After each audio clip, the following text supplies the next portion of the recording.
ऐन निवडणुकीच्या धामधुमीत मोठा अस्मानी संकट काउंटडाऊन सुरू। एमडी कडून धोक्याची घंटा। देशभरात आता हळूहळू थंडी वाढायला सुरुवात झाली आहे। मात्र अजूनही काही राज्याच्या तुरळक भागांमध्ये हलका ते मध्यम स्वरूपाचा पाऊस सुरूच आहे। यातच आता हवामान विभागाकडून मोठी अपडेट समोर आली आहे। देशात पुन्हा एकदा अतिमुसळधार पाऊस पडू शकतो असा अंदाज हवामान विभागाकडून वर्तवण्यात आलाय। ईशान्य मोसमी हंगामात हिंदी महासागरात वाऱ्यांची घनता जास्त असते, त्यामुळे नोव्हेंबरमध्ये काही वेळा चक्रीवादळाची स्थिती निर्माण होते। मात्र यावर्षी ऑक्टोबर महिन्यातच चक्रीवादळाचा सामना करावा लागला होता।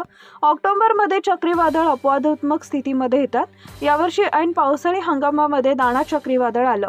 दाणा चक्रीवादळामुळे मोठं नुकसान झालं। बंगालच्या उपसागराला लागून असलेल्या किनारी प्रदेशांमध्ये या चक्रीवादळानं धुमाकूळ घातला। दाणा चक्रीवादळ हे 24 ते 25 ऑक्टोबर दरम्यान मध्यरात्री धामरा बंदराच्या जवळ ओडिसाच्या किनारपट्टीला धडकलं। दरम्यान आता पुन्हा एकदा हवामान विभागाकडून चक्रीवादळाचा इशारा देण्यात आलाय। पुन्हा चक्रीवादळाचा इशारा। हवामान विभागाकडून पुन्हा एकदा चक्रीवादळाचा इशारा देण्यात आलाय। हे चक्रीवादळ 21 ते 23 नोव्हेंबर पर्यंत तीव्र होऊ शकतं। बंगालच्या उपसागरात पुन्हा एकदा नवीन चक्रीवादळ तयार होण्याचे संकेत मिळत असल्याचं हवामान विभागानं म्हटलंय। मात्र या चक्रीवादळाचा भारतीय किनारपट्टीवर किती प्रभाव पडणार याबाबत अजून हवामान खात्याकडून स्पष्ट करण्यात आलेलं नाही।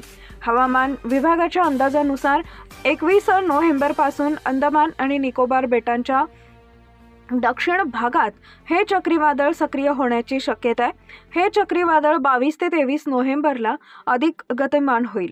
चक्रीवादळाच्या परिणामामुळे कमी दाबाचं क्षेत्र निर्माण होऊन जोरदार पावसाची शक्यता आहे। या चक्रीवादळाचा सर्वाधिक फटका हा श्रीलंकेला बसणार असल्याचंही हवामान विभागानं म्हटलंय।